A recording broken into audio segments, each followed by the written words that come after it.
الحمدللہ رب العالمین. تمام احباب درود پاک پڑھیے. الصلاۃ والسلام علیکہ یا سیدی یا رسول اللہ. الصلاۃ والسلام علیکہ یا سیدی یا حبیب اللہ. الصلاۃ والسلام علیکہ یا رحمۃ للعالمین وعلی آلک واصحابک یا شفیع المذنبین. لائق سب عزت و تکریم برادران اسلام، اللہ رب العزت کے فضل و کرم سے ہم سب جمعۃ المبارک کے اس اجتماع میں حاضر ہیں. رمضان المبارک کی آمد ہے اور ماہ شعبان المعظم کے آخری ایام ہیں. دعا ہے اللہ تعالی ہم سب کو رمضان المبارک کی بہاریں عطا فرمائے اور ہمارے گناہ اور ہماری غلطیاں معاف فرمائے اور ہمیں بڑے یقین کے ساتھ اور بڑی خوبصورت کیفیات کے ساتھ رمضان کی بہاریں نصیب فرمائے. اللہ رب العزت کی بارگاہ تک رسائی کیسے حاصل ہوتی ہے، اللہ رب العزت کا قرب کیسے نصیب ہوتا ہے.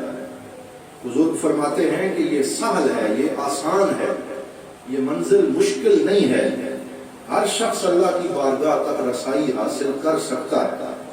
شیطان بعض اوقات ہمارے ذہنوں میں یہ ڈالتا ہے کہ اللہ کی ذات تک رسائی اور اس کی معرفت تو بڑی مشکل ہے کیونکہ تم اچھے نہیں، تمہارا نفس تمہارا دشمن ہے اور دینداری بڑی مشکل ہے. حالانکہ یہ درست نہیں ہے. بزرگ فرماتے ہیں الطریق الی اللہ سہل، کہ اللہ رب العزت کی طرف جانے کا راستہ بڑا آسان ہے اور اللہ تعالیٰ اپنے بندوں سے محبت فرماتا ہے. اللہ چاہتا ہے کہ اس کے بندے اس کے قریب آئیں، اس کی بارگاہ میں حاضر ہوں. اس کی رحمت انتظار کر رہی ہوتی ہے کہ وہ بندوں کو نواز دے. اسی وجہ سے حضور صلی اللہ علیہ وآلہ وسلم، آپ بھی کہیں صلی اللہ علیہ وسلم نے ارشاد فرمایا لا یقولن احدکم خبثت نفسی، کہ تم میں سے کوئی بندہ بھی یہ نہ کہے کہ میرا نفس جو ہے وہ برا ہو گیا اور میں اچھا نہیں ہو سکتا. اپنے بارے میں یہ بات نہ کرے بلکہ کوشش کرے.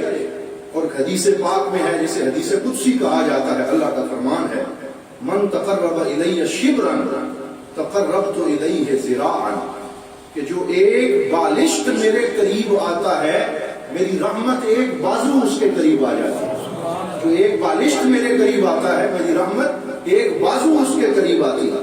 ومن تقرب الی ذراعا تقربت الیہ باعا، اور جو ایک بازو میرے قریب ہوتا ہے میری رحمت 10 قدم آگے بڑھ کے اپنے اس بندے کا استقبال کرتی ہے. ومن اتانی یمشی اتیتہ ہرولا، اور جو میری طرف چل کے آتا ہے میری رحمت اس کی طرف دوڑ کے آتی ہے. نعرہ تکبیر، نعرہ رسالت، سیدی مرشدی. فرمایا جو میری طرف چل کے آتا ہے میری رحمت اس کی طرف دوڑ کے آتی ہے.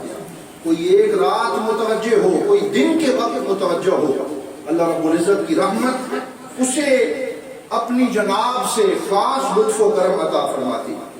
ایک عبادت گزار کے بارے میں یہ روایات کتب تصوف میں موجود ہیں کہ وہ ایک طویل عرصہ عبادت کرتا رہا اور پھر کئی سال عبادت کرنے کے بعد وہ غفلت کا شکار ہو گیا اور وہ دور ہوتا چلا گیا اور غفلت اور شیطان کی ہوس اس پہ طاری ہو گئی.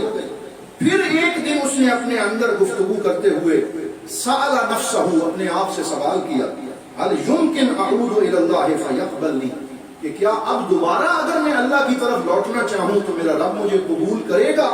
فرآ رؤیتا، اس نے خواب دیکھا کہ اللہ کی رحمت اسے پکار کے کہہ رہی تھی احببتنا فقربناک، تو نے ہم سے پیار کیا ہم نے تجھے قریب کر لیا. ثم عصیتنا فامہلناک، پھر تو نے ہماری نافرمانی کی تو ہم نے تجھے مہلت دی، پکڑ نہیں فرمائی، گرفت نہیں کی. وَإِنْ عُدْتَ إِلَيْنَا قَبِلْنَاکَ، اب اگر تو پھر لوٹ کے ہمارے پاس آئے گا تو ہماری رحمت تمہیں فوراً قبول کر لے گی. تو یہ اللہ رب العزت کا کرم ہے. حضرت امام احمد بن حنبل رضی اللہ تعالیٰ عنہ سے سوال کیا گیا کم بیننا و بین العرش من المسافہ، ہمارے اور عرش رحمان کے درمیان کتنا فاصلہ ہے، کیسے طے ہو سکتا؟ تو آپ نے فرمایا بیننا و بین العرش دعوت صادقہ من قلب مخلص، فرمایا ہمارے اور عرش کے درمیان سچی دعا کی دوری ہے. جو بندہ مصلی پہ سچے دل سے یہ دعا مانگتا ہے تو عرش کے درمیان کا یہ سارے کا سارا فاصلہ سمٹ جاتا ہے. ایک ہی جست میں طے کر دیا قصہ تمام. اس جہانے رنگ و بو کو بے قرار سمجھا تھا. حضرت علامہ اقبال رحمۃ اللہ تعالی علیہ فرماتے ہیں می شود پردہ چشمم پرے کاہے گاہے دیدہ ہم ہر دو جہاں را بنے گاہے گاہے. کبھی انسان پہ یہ کیفیت ہوتی ہے کہ ایک تنکا بھی غفلت کی وجہ سے اس کی آنکھ کے آگے پردے ڈال دیتا ہے, اور کبھی کوئی اللہ کا پیارا بندہ ایک ہی نگاہ میں دونوں جہانوں کا نظارہ کر لیتا ہے.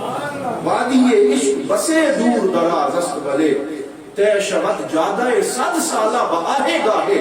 یہ عشق کی وادی اگرچہ بڑی دور دراز مسافت والی ہے, لیکن کبھی حضور ضیاء الامت رحمت اللہ تعالی علیہ جیسا ایک مرد حق آگاہ آتا ہے اور وہ ایک آہ لگاتا ہے اور اس کی آہ اللہ کے عرش تک پہنچ جاتی ہے اور اللہ رب العزت کی بارگاہ سے انہیں قرب نصیب ہو جاتا ہے. اس لیے فرمایا در طلب کوش مدح عام دامن امید بدست دولت ہست کے یابی سرے راہے گاہے. کہ اس لیے طلب میں کوشش کرتے رہو, امید کا دامن نہ چھوڑو. یہ ایسی دولت ہے کبھی کبھی راہ چلتے ہوئے نصیب ہو جائے. ان اللہ یبسط یدہ باللیل, یہ حدیث قدسی ہے. سرکار نے فرمایا اللہ رب العزت دن کے وقت اپنے دامن رحمت کو پھیلاتا ہے لیتوب مسیح النہار, تاکہ وہ رات کے وقت گناہ کرنے والے کی توبہ قبول کرے. انتظار فرماتا ہے وَيَبْسُطُ يَدَهُ بِالنَّهَارِ لِيُطِيبَ مُسِيءَ اللَّيْلِ, اور فرمایا دن کے وقت بازو پھیلاتا ہے تاکہ رات کے وقت گناہ کرنے والے کی توبہ کو قبول کر لے. افلاک سے آتے ہیں نالوں کے جواب آخر, کرتے ہیں خطاب آخر, اٹھتے ہیں حجاب آخر. حضرت امام سیدنا احمد الرفاعی, یہ سیدنا عبد القادر جیلانی کے ہم اثر تھے رحمت اللہ تعالی علیہ, فرماتے ہیں طریق و وصول کا الی اللہ خطوتین, اللہ تک پہنچنے کا جو راستہ ہے وہ دو قدم ہے. خطوتن ان تضع قدمک علی عنقک, پہلا قدم یہ ہے کہ تو اپنا قدم اپنی گردن پہ رکھے, اور دوسرا قدم یہ ہے کہ تو اللہ کی بارگاہ تک رسائی حاصل کر لے. مطلب یہ ہے کہ تو عجز و انکساری اختیار کر اور اللہ رب العزت کے سامنے تذلل اور خشوع اختیار کر. اپنے آپ کو کچھ نہ سمجھ, اس کی بارگاہ میں سر تسلیم خم کر دے. پھر آپ نے فرمایا نظرت الی الطرق الموصلۃ الی اللہ, میں نے اللہ کی طرف پہنچانے والے راستوں کو دیکھا. فرأیت اکثرها مزدحما, اکثر راستوں میں بھیڑ لگی ہوئی تھی, بہت زیادہ لوگ تھے. ثم رأیت الی طریق التذلل فرأیته خاویا خالیا وقصیرا, پھر میں نے تذلل اور عاجزی اور انکساری والا جو راستہ اللہ کی بارگاہ تک پہنچتا ہے اسے خالی پڑا دیکھا, کیونکہ عاجزی انکساری اختیار کرنے والے تھوڑے ہیں, لیکن یہ راستہ اللہ کی بارگاہ تک جلدی پہنچا دیتا ہے. اسی لیے ہم نے اپنے مشائخ کو دیکھا, بالخصوص حضور ضیاء الامت رحمت اللہ تعالی علیہ اور جملہ آستانہ عالیہ بیرا شریف اور سیال شریف اور چشت کے جو مشائخ کرام ہیں, ان میں عاجزی ہے, انکساری ہے, ادب ہے, اور ادب سے یہ اپنی منزلیں طے کرتے ہوئے اللہ اور اس کے رسول صلی اللہ علیہ وسلم کی بارگاہ تک رسائی حاصل کرتے ہیں. آخر میں یہ عرض کرنا چاہوں گا, ایک حضرت امام احمد بن حنبل رحمۃ اللہ تعالی علیہ نے یہ حکایت لکھی کہ ایک عورت عبادت گزار تھی, کسی کے گھر میں کام کاج کرتی تھی, اور اس کا مالک ایک رات کو اس کے طرف آیا تو دیکھا کہ وہ کام کاج ختم کر کے مصلی پہ عبادت میں مشغول ہے, رو رہی ہے, گڑ گڑا رہی ہے, اور ساتھ عرض کر رہی ہے اللہم انی اسألک بحبک لی ان تکرمنی وتوفقنی, یا اللہ جو تو میرے ساتھ محبت رکھتا ہے تجھے اس محبت کا واسطہ کہ میرے اوپر کرم نوازی فرما, مجھے توفیق خیر عطا فرما. تو جب وہ نماز ختم کر چکی تو اس کے مالک نے اس سے کہا یہ تو کیسی بے ادبی کر رہی ہے, تو یہ دعویٰ کر رہی ہے کہ تیرا رب تجھ سے پیار کرتا ہے, تو ایسے نہ کہہ بلکہ تو یوں کہہ اللہم انی اسألک بحبی لک, کہ یا اللہ جو مجھے تجھ سے محبت ہے میں اس کا واسطہ دے کے عرض کرتا ہوں. تو وہ کہنے لگی یا سیدی لولا حبہ لی ما ایقظنی فی ہذہ الساعہ, اگر میرے رب کو مجھ سے محبت نہ ہوتی تو سارے سو رہے ہیں, اللہ مجھے اپنی بارگاہ میں کھڑا ہونے کی توفیق نہ دیتا. اگر اسے مجھ سے پیار نہ ہوتا تو وہ مجھے اس نماز کی توفیق نہ عطا فرماتا۔ یہ جو مناجات کی لذت اس نے مجھے عطا فرمائی ہے، یہ جو اس نے میرے اوپر کرم فرمایا ہے، یہ انہی محبتوں کا صدقہ ہے کہ جو اللہ تعالیٰ میرے اوپر فرما رہا ہے۔ حضرت شیخ سعید رمضان بوطی رحمۃ اللہ تعالی علیہ مصر کے مشہور مفسر بھی تھے، ولی کامل بھی تھے۔ درس قرآن دیتے ہوئے آج سے 8 سال پہلے مسجد میں ان کی شہادت ہوئی، دھماکے کے ذریعے شہید ہو گئے۔ پھر حضرت خالد بن ولید کے پہلو میں ان کو دفن کیا گیا۔ کتنے بڑے رتبے کے آدمی ہیں۔ ایک دفعہ میں سن رہا تھا، فرمانے لگے کہ میں جس محلے میں شام کے اندر رہتا تھا وہاں ایک شخص تھا جو شراب پینے میں مشہور تھا، برا تھا، اس کی سیرت اچھی نہیں تھی، لوگ اس سے ڈرتے تھے۔ ایک دن میں نے اسے فجر کی نماز میں پہلی صف میں بیٹھے ہوئے دیکھا، میں حیران ہو گیا۔ میں نے کہا شاید شراب کی مستی میں یہ مسجد میں داخل ہو گیا ہے، مجھے یقین نہ آیا۔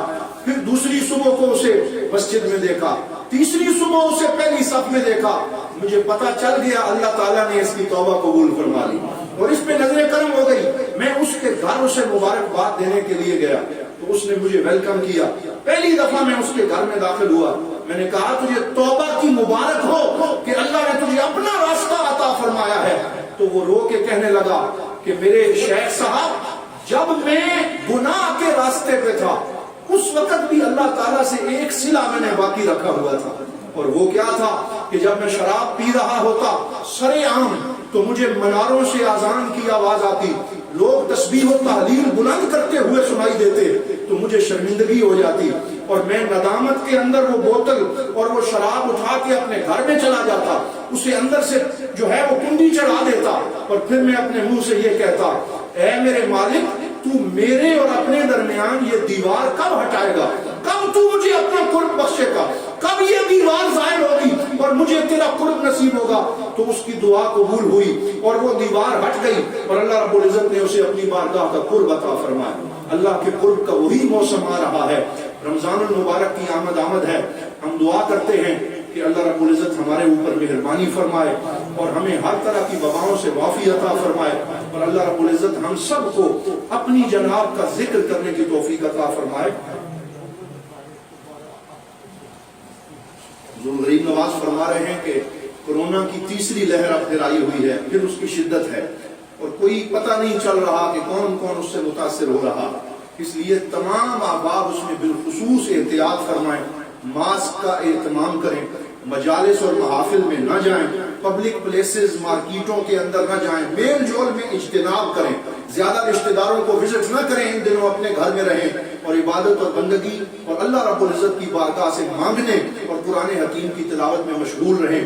اللہ تعالی ہمیں حضور ضیاء الامت رحمۃ اللہ تعالی علیہ اور حضور غریب نواز کی اس نسبت غلامی اور محبت کا صدقہ ان وباؤں سے محفوظ رکھے۔ وآخر دعوانا ان الحمد للہ رب العالمین۔ سنت